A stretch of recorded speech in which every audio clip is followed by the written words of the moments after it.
বকো সাৰ্বজনীন দুৰ্গা পূজা মণ্ডপৰ মূল মন্দিৰটো আটকধুনীয়া ৰূপত নিৰ্মাণ কাৰ্য চলি আছে।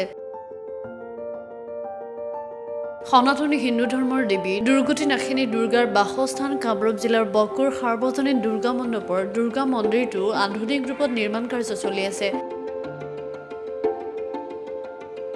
ইতিমধ্যে মন্দিৰটো নিৰ্মাণৰ কাম যথেষ্ট অগ্ৰগতি হৈছে। সম্প্ৰতি মন্দিৰটো নিৰ্মাণত অৰ্থৰ অভাৱত স্থবিৰ হৈ পৰিছে। সেয়েহে বৃহৎ আকাৰৰ মন্দিৰটো নিৰ্মাণ সমিতিৰ সভাপতি ৰমেন কুমাৰ বৰা আৰু সম্পাদক মানিক কুমাৰে আজি স্থানীয় সংবাদদাতাক মাতি আনি প্ৰচাৰ মাধ্যমৰ জৰিয়তে সদায় ধৰ্মপ্ৰাণ ৰাইজৰ ওচৰত মুক্ত হস্তে দান বৰঙণিৰ বাবে আহ্বান জনাইছে।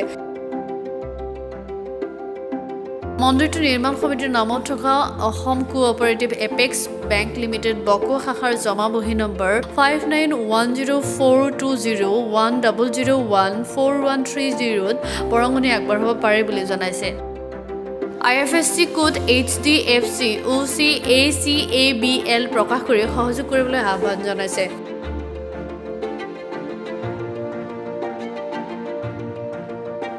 আমি বকো সাৰ্বজনীন দুৰ্গা পূজা কমিটিৰ তৰফৰ পৰা এটা ৰাইজলৈ আহ্বান জনাব বিচাৰিছোঁ যে সুদীৰ্ঘ ৭৫ বছৰ হৈ যোৱা এই দুৰ্গা মন্দিৰটোৰ আগতে যি সাধাৰণভাৱে এটা মন্দিৰ আছিল সেই মন্দিৰ জহি হৈ যোৱাত আমি সকলো লগ লাগি এটা ডাঙৰ মন্দিৰ বনাবলৈ প্ৰস্তুত হ'লোঁ আৰু এই মন্দিৰৰ নক্সা এখন ইঞ্জিনিয়াৰৰ পৰা ল'লোঁ।